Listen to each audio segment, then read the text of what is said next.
Hola a todos, ¿cómo están? Esta es nuestra tercera clase de taller de acuarela. En esta etapa vamos a ir viendo un poquito cómo estructurar nuestro boceto, partiendo no desde la ejecución, sino desde el diseño. Para eso vamos a partir viendo el tema del formato, cómo el formato influye en las sensaciones que va a transmitir nuestra obra y cómo podemos hacer que eso se condiga con la estrategia de color que vamos a usar posteriormente. Por ejemplo, acá presento distintos formatos y cada uno tiene una sensación específica. Por ejemplo, el primero es un formato vertical, rectangular en este caso. Este formato nos ayuda mucho a poder lograr un sentido de equilibrio, porque generalmente pone las cosas a un lado a otro y eso nos ayuda mucho, es más fácil equilibrar.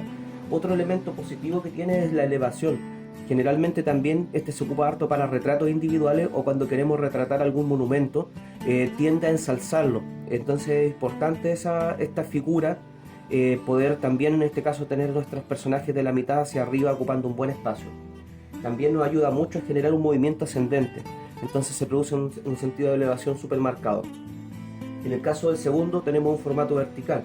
Este nos ayuda mucho a lograr la estabilidad producto de esta línea horizontal que tiene acá, que nos da cierto nivel de equilibrio pero en descanso. Es una sensación bastante entretenida que le da como una continuidad muy interesante y también nos ayuda mucho en el sentido de la profundidad también. Este formato de acá no se ocupa tanto, pero es bastante interesante también, cambia un poquito las reglas de composición.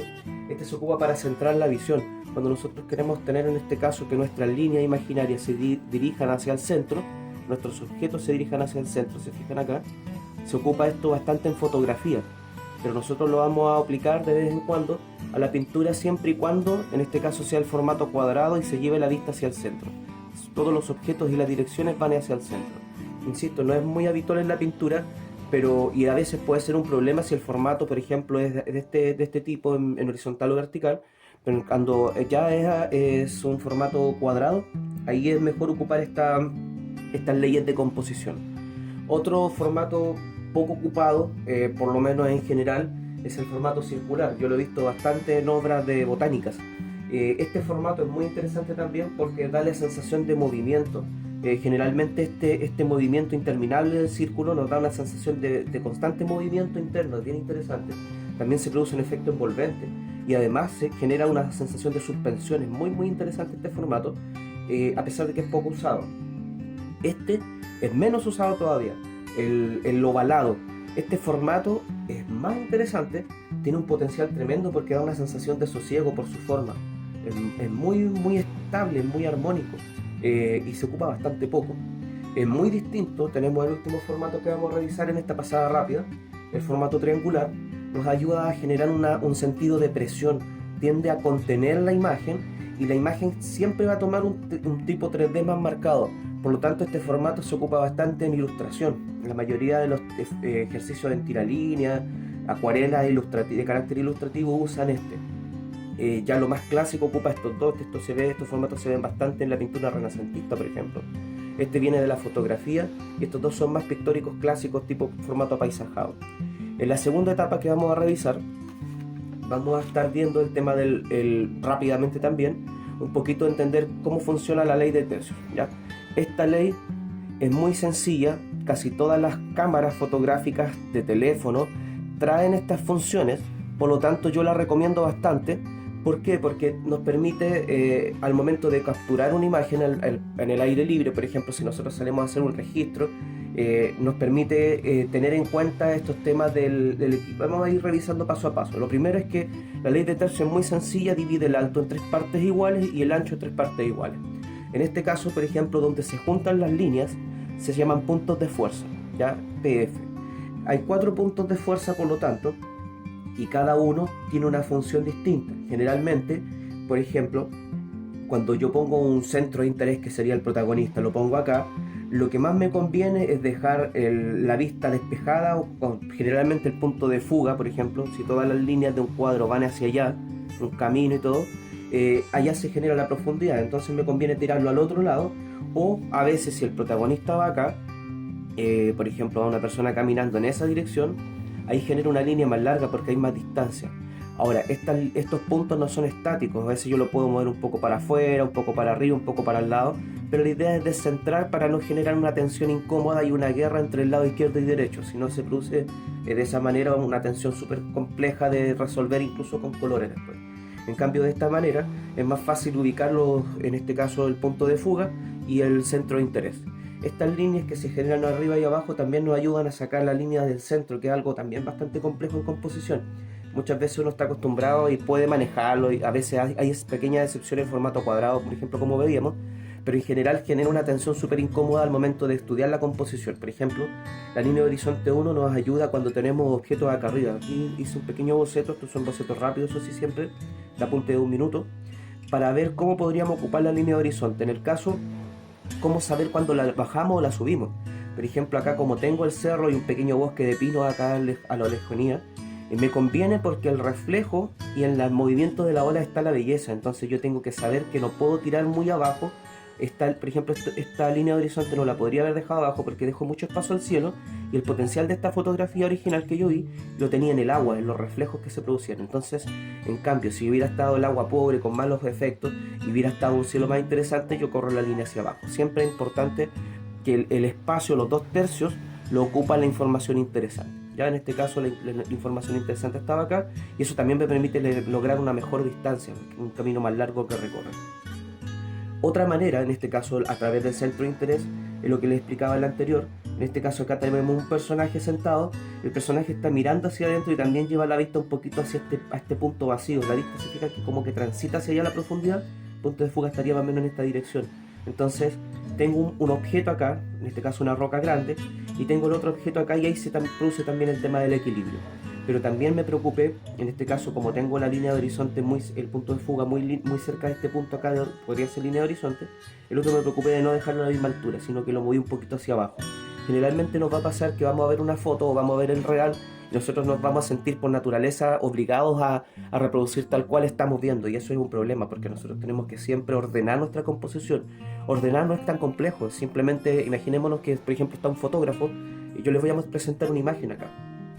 Observemos esta imagen un poquito y probablemente el fotógrafo tenía sus propios elementos de composición. Por ejemplo, en esta foto podemos ver que es un formato cuadrado, y la línea hacia el centro casi, se fijan que es muy similar al formato cuadrado que estudiábamos anteriormente, y sus líneas de composición donde casi todas se dirigen a un punto, y en este caso el punto de fuga y la profundidad está tapada por personajes, lo cual también es complejo, entonces nosotros tenemos que despejar. Ahora, el elemento más importante, si se han fijado acá, es que no agregamos, en los ejercicios anteriores no agregamos tampoco todo lo que podemos ver a veces en una fotografía real. Sintetizamos, la síntesis no comienza en el dibujo, en la ejecución de la pintura incluso.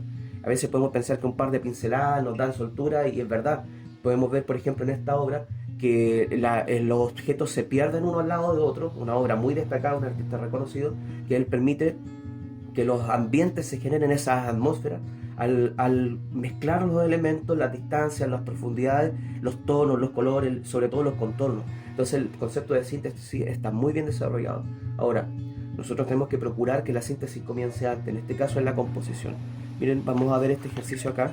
Quiero que observen bien. Por ejemplo, este es el primero, que podría ser casi una réplica exacta de lo que vemos acá. Voy a tapar este de aquí para no distraernos. Si ven acá, por ejemplo, aquí no hay líneas muy marcadas hacia dónde se dirige. El centro de la profundidad aquí está más cortado porque incluso acá tenía una arquitectura de fondo que permitía muy poco cielo percibirse, en este caso aportar la cantidad de luz suficiente. Acá esto está totalmente tapado casi, y las líneas se dirigen casi todas hacia abajo. Y acá también se nos escapa la luz, entonces tenemos un problema grave de composición acá. Esta figura que parece arrancarse del cuadro, hay exceso de información. Acá si tuviéramos que hacer todas las ventanas, ventana por ventana, sumándolas de acá, sería demasiada información. En cambio en esta podemos percibir un cambio en la composición si bien nos tomamos del mismo tema. Por ejemplo, lo primero que hice fue correr un poquito el fondo hacia acá para despejar esta zona y permitir que esta zona me aporte toda la luz que mi cuadro necesita.